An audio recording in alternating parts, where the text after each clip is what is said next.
Bienvenue à toutes et à tous dans ce nouveau numéro du journal de l'économie sur SICA.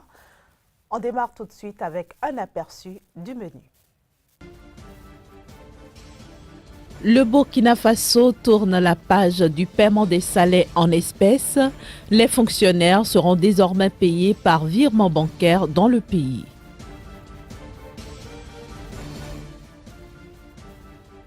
L'Angola opte pour l'émission d'un eurobond pour financer son développement. 2 milliards de dollars sont recherchés.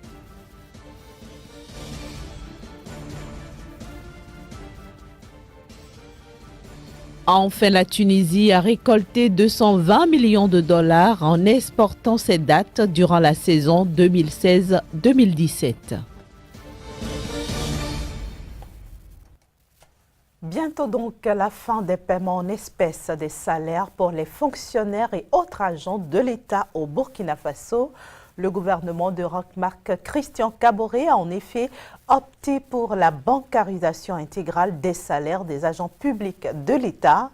La mesure sera mise en fonction dès le 1er octobre prochain. Plus de précisions dans ce reportage. Après le recensement administratif de 2012 et l'adoption de l'inscription biométrique en 2013, le Burkina Faso passe à l'ère de la bancarisation intégrale des salaires. À partir du 1er octobre prochain, les agents de l'État seront payés par virement bancaire. La mesure vise d'une part à sécuriser les paiements de l'État et d'autre part à renforcer l'inclusion bancaire dans le pays. De quoi améliorer davantage le processus de gestion et de contrôle de la paie à travers une plus grande utilisation des outils informatiques et accroître le taux de bancarisation du pays qui avoisine actuellement les 15%. Un taux relativement plus élevé que celui qu'affichent d'autres pays de la zone UEMOA, mais que les autorités burkinabées entendent porter à 35% en 2020. Déjà, un dispositif de réception et de traitement de dossiers de domiciliation de salaire est mis en place dans le pays à titre exceptionnel au niveau de la direction de la solde et des directions régionales du budget pour permettre aux 90 000 agents publics du pays de transmettre leurs références de compte de domiciliation de salaire. L'opération, qui devrait être bouclée d'ici la fin du mois de septembre 2017, permettra également la mise à jour de leurs adresses bancaires. Janvier à mars 2017, les dépôts dans les établissements de microfinance installés en Côte d'Ivoire ont augmenté de 23,3%. Il s'agit, selon la BCEAO, de la performance la plus élevée enregistrée dans l'espace UEMOA sur cette période-là. La Côte d'Ivoire est suivie du Sénégal, 19,6%, du Burkina Faso, 12,4%, du Mali, 9,7%, du Togo, 7,8% et enfin du Bénin, 1,8%. Notons aussi que l'encours global des dépôts collectés a évolué de 1025,6 milliards de francs CFA à fin mars 2016 à 1166,6 milliards de francs CFA en 2017, soit donc une augmentation de 13,7%.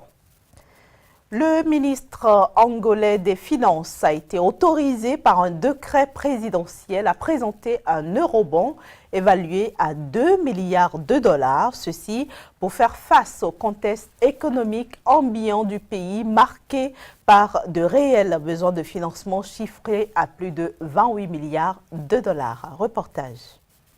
Un eurobond évalué à 2 milliards de dollars pour l'Angola, selon l'ordonnance en vigueur motivant la décision. Cette émission en devises étrangères découle de la nécessité de commencer à évaluer le niveau d'attraction de l'Angola en matière de financement extérieur au moyen d'obligations souveraines. La décision gouvernementale s'inscrit dans la dynamique de l'amélioration de la composition du portefeuille de la dette extérieure du pays. En novembre 2015, l'Angola a fait ses débuts sur le marché des eurobonds, ce qui a permis de lever 1,5 milliard de dollars par l'intermédiaire d'un syndicat de banques dirigé par l'American Goldman Sachs aux côtés du géant américain, la Deutsche Bank, et le géant chinois ICBC. Cette transaction, qui s'est soldée par une réussite, a aidé l'actuel deuxième producteur de pétrole africain à établir un nouveau et important canal d'accès au financement extérieur. En 2017, le plan d'endettement de l'Angola, qui devrait frôler la barre des 300 milliards de dollars, sera financé à hauteur de 75% de son total par le marché intérieur. Selon son évaluation en avril dernier, Moody's maintient à B1 avec des perspectives négatives la cote de crédit attribuée aux dettes à long terme et celle des dettes de premier rang à long terme non garanties du gouvernement angolais. Sur le court terme, les cotes de crédit sont reléguées dans la catégorie très spéculative. En 2016, l'économie angolaise a presque stagné, ressortant avec une progression de 0,6%. Mais cette année, elle devrait croître de 2,1% selon Economist Intelligence Unit dans son rapport de juillet dernier. Durant la saison 2016-2017, la Tunisie a exporté 103 000 tonnes de dattes, dont 12 000 tonnes de dattes bio pour une valeur globale de 530,3 millions de dinars, soit 220 millions de dollars. Ceci représente une progression d'environ 19% par rapport aux 185 millions de dollars enregistrés lors de la saison précédente. Il faut dire que la date tunisienne est principalement exportée vers le Maroc, qui absorbe plus d'un quart des quantités expédiées, soit 26 700 tonnes devant la France, 7 600 tonnes, l'Italie, 7 100 tonnes. L'Espagne, la Malaisie et l'Allemagne sont au coude à coude avec chacun 6 000 tonnes de dattes exportées donc de la Tunisie. Faisons maintenant une descente dans le delta du Mekong, encore appelé le bol du riz. Nous sommes bien sûr au Vietnam. Là-bas, des riziculteurs se lancent dans l'élevage de crevettes qui rapportent plus de 20 fois plus que la culture du riz. Cette reconversion suscite cependant le courroux des défenseurs de l'environnement.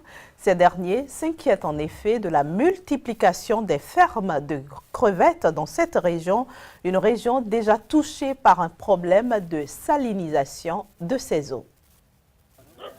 La crevette, une poule aux œufs d'or pour les riziculteurs vietnamiens. Tang Van Choi avait du mal à joindre les deux bouts quand il cultivait ses rizières dans le delta du Mekong. Il possède aujourd'hui 3 maisons et plusieurs motos, grâce à sa reconversion dans l'élevage de crevettes.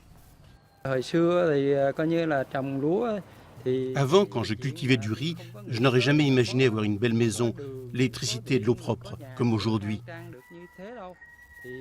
Depuis qu'on a commencé à élever des crevettes en 2000, on a l'électricité, des routes, des belles maisons, tout ça grâce à la crevette.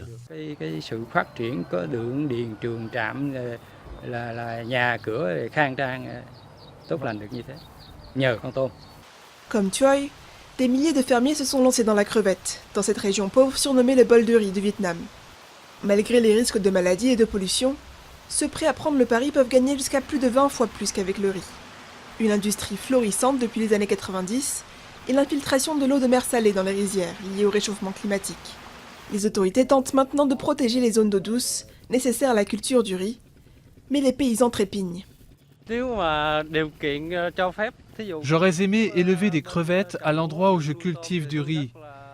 Élever des crevettes a changé ma vie.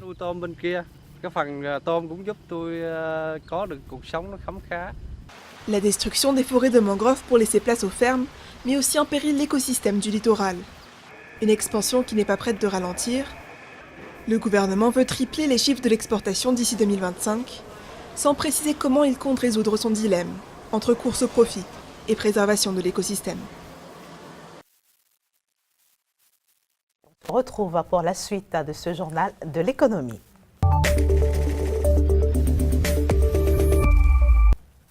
Et nous retrouvons notre chroniqueur Casimir Pédio qui nous emmène aujourd'hui au Rwanda.